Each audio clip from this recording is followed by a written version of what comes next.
I think actually, that whole first opening scene was one of the first things that they shot. So we kind of had this almost like a little short film, that was kind of one of the great things about it was that actually we were working on that, almost from day one of the shoot, and it kind of actually informed the visual language for the rest of the film. And as much as you do all the planning, and Lee and also Stefan had such a great kind of plan for a lot of the scenes that they were shooting, the way that they shot that and the things that they did there, and then the things that we kind of were feeling that were working in the cut straight away, in terms of like letting the camera drift to empty spaces and how that made you feel.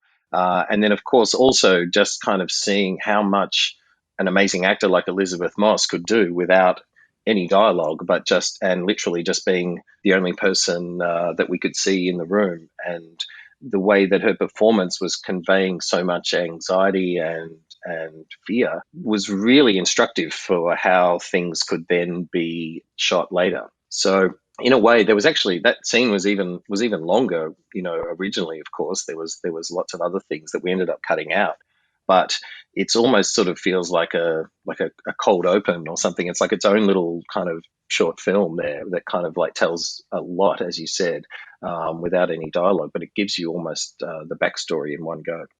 I think the other great thing about that sequence is that it actually helps key the audience into the kind of pacing for the rest of the film, because there's a lot of things you kind of seeing things play out in detail, and also it's not like a kind of high octane action sequence either. It actually there's a bit of a slow burn to it. You kind of start looking and staring into these kind of empty spaces and these big wide shots for things that may happen. And I think the pacing of that is actually really important. Although there would have been a way to make that sequence go through quicker and edit it quicker, I think it would have set up false expectations for the rest of for the structure of the rest of the film.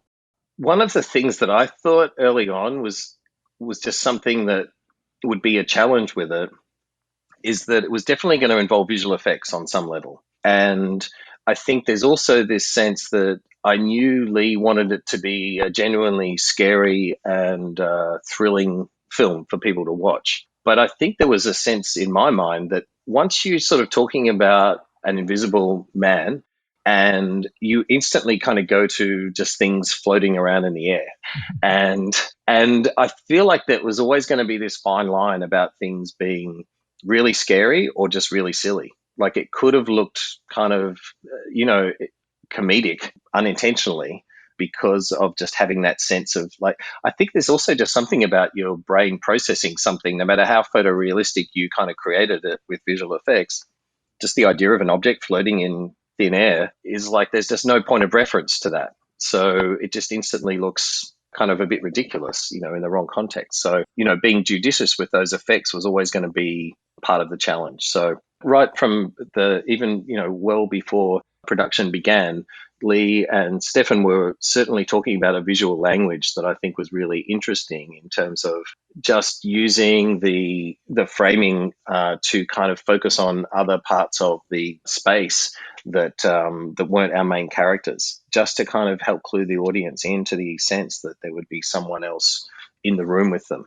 Just kind of having the camera kind of move off to that negative space just instantly kind of makes you feel that something's going to happen. I guess it's really is the filmmakers telling you that there is something happening over there. And I think it's like one of the really clever things about it. There's no amazing visual effects to actually that you're required to. It's just using a really basic language of cinema and storytelling to just kind of look at an empty space. And what that does is it kind of makes you feel in a way that there's sort of coverage of someone else in the room. And it actually is just one of those things that as soon as we were kind of looking at those kind of shots, made you instantly feel that this is like a language that works for this film. I always feel like my main job as an editor is just to be like the first audience, I mean, that's what I really try and feel like I am most of the time when I'm watching it, is just keep reminding myself that, and trying to imagine yourself kind of watching this for the first time and somehow trying to keep things fresh when you're watching it.